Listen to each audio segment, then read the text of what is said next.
महाराष्ट्रातील number 1 TV channel आवाज TV, आवाज आपल्या सर्वांचा।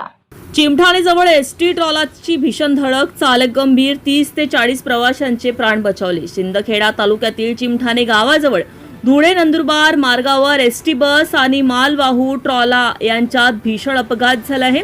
या अपघातात एसटी चालक अनिल देवरे यांच्या दोन्ही पायांना गंभीर दुखापत झाली, तर बसमधील सुमारे 30 ते 40 प्रवासी सुखरूप बचावले गेले।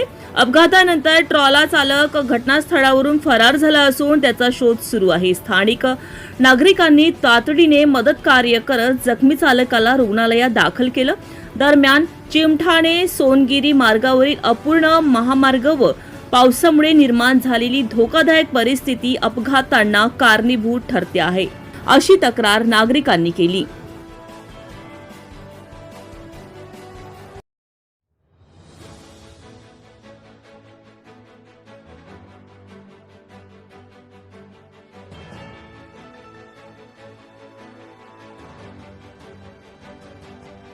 रोजच्या ताज्या घडामोडींसाठी आवाज टीव्हीला सबस्क्राईब करा आणि बेल आयकॉन प्रेस करा।